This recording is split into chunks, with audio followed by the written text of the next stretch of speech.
jury in Florida has agreed to award the family of a man who was shot and killed by cops a grand total of $4. But the judge later lowered that number to $0. I'm not kidding. Now, let me give you the background to this story, and then I will explain how this jury decision came about. It has. Yes. Can I just say, Anna? Sure. Look, there's two parts of this story that has me totally enraged, and more than enraged, actually, just really, really disappointed. And I think I underestimated the racism in this country. As much as we have covered it, and I've seen a billion cases of it, I didn't know it was this bad. And so I want you to guys, as Anna's telling you this story, focus on two different things. One is, how do they value the life and the family of the guy? And then secondarily, who was at fault, the cop or the person who got shot? Which is already a funny question, but yeah. So now take a look at that. Okay. So this story has to do with a man by the name of Gregory Vaughn Hill Jr. He was a man in Florida who happened to be in his own garage playing music. Now, Hill, a 30-year-old African-American, was fatally shot by a white sheriff's deputy who had responded to a noise complaint about the music that he had been playing in his garage. Hill had been shot 3 times by one of the deputies, and that deputy's name is Christopher Newman.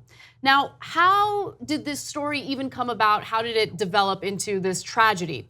Well, it all started when a mother picking up children from an elementary school heard the loud music coming from the garage of a nearby home.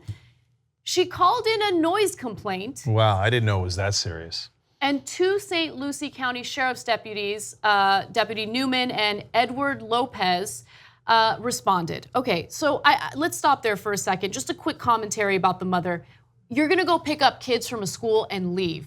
How about, like, don't meddle in other people's lives? You don't like the noise, then leave, okay? If a neighbor called a noise complaint, that may be one thing, but you're going to pick up your kids and you're gonna complain about loud music? You have nothing better to do? All right. Okay, look, I get that. Cops, you're responding to a noise complaint, okay? And the guy is in his own garage.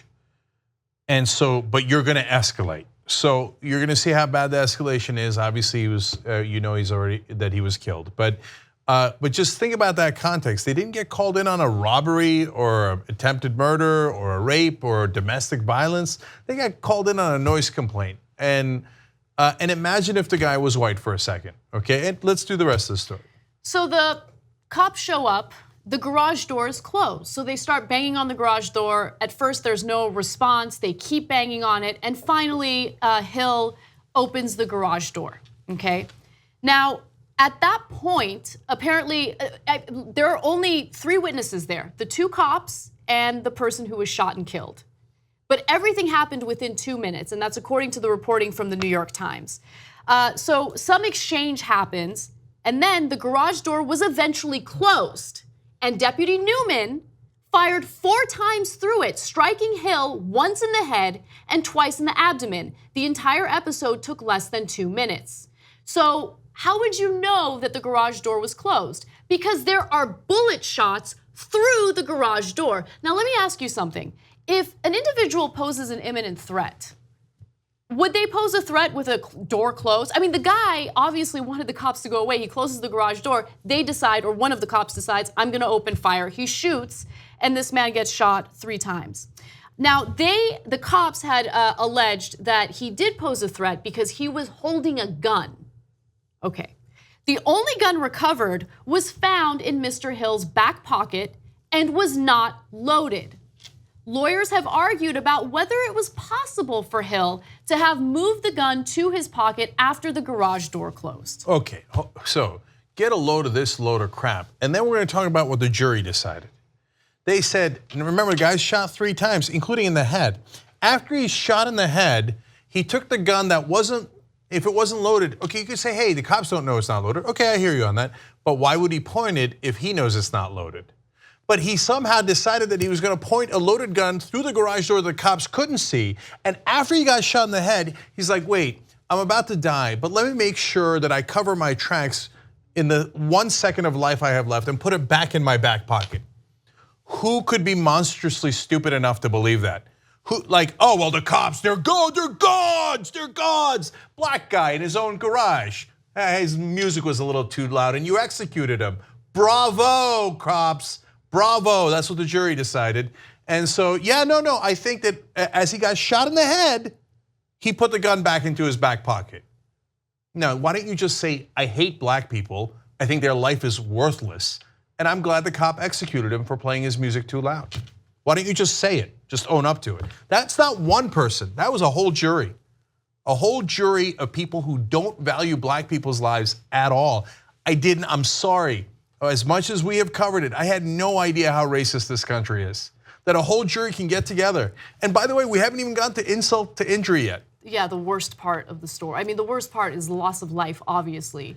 But the way that the jury responded and reacted to this. So first, a grand jury decided that they would not criminally charge the cops for the death of this man.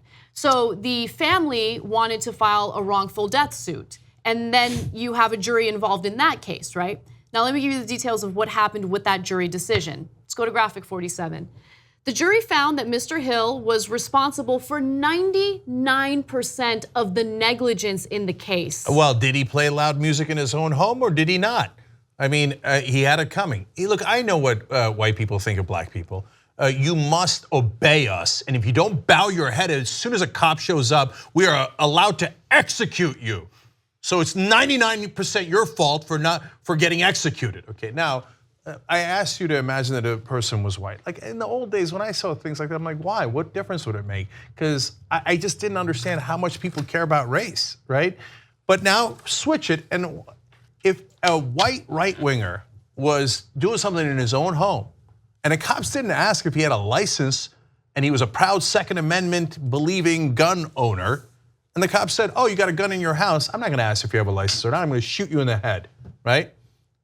And what do you think what they would do? Imagine if they shot one of the Bundy guys in the head when he was, oh my God, I mean, are you kidding me? They threatened the cops with violence. The Bundy guys, those ranchers, et cetera, the ones that took over Oregon, et cetera, they pointed guns at cops and said they would murder them on tape, right?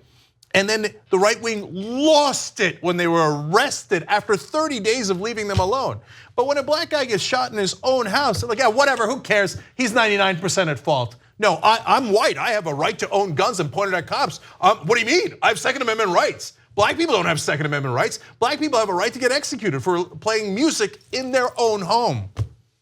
By the way, also keep in mind, so he had time to close the garage door and then hide his gun like simultaneously, which by the way, the sheriff made that argument, right? And so he had time to close the garage door and hide his gun simultaneously and also pose an imminent threat to you or to your cops, which is why they had to open fire and murder him. Who would be so stupid to believe that? This jury. So let me give you more information. But they're not stupid, they're racist. They don't care about black people. That's why the slogan is Black Lives Matter, because juries come in and go, your life doesn't matter to me. Okay, let's get to the jury verdict on the amount.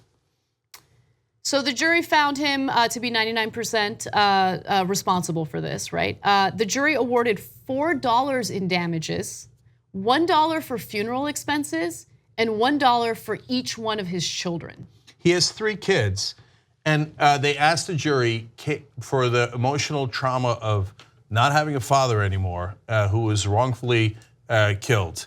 Can you give the kids that money? And they said, yeah, here's what your dad's life is worth. It's worth $1. You're black, you're not worth anything.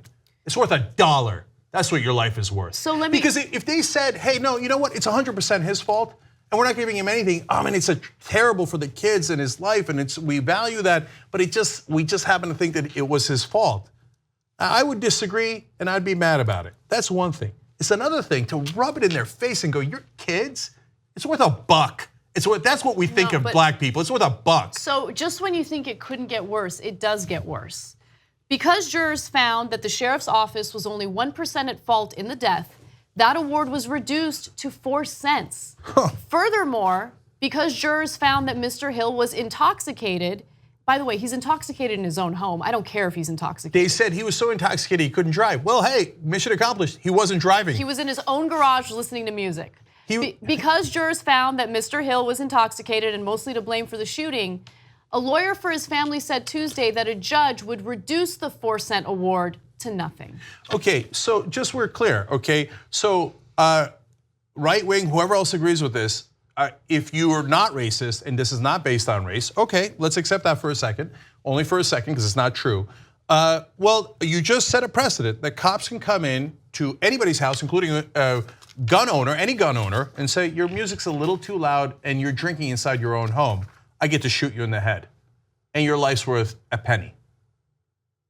You think they would have awarded $1 or a penny if it was a white guy who was a proud gun owner, Second Amendment, all that stuff, just drinking some beers in his own garage and listening to music? No, they would have been outraged, outraged. Jackbooted thugs of big government. I can't believe intruding on our American rights. But it's a black guy. That $1 award, that jury it's the most disgusting jury decision I have ever seen in my life. 2 easy ways to follow the Young Turks. One is hit the subscribe button down below, then you're a TYT subscriber. And second is ring the bell. And when you do that on YouTube, you're notified of our videos.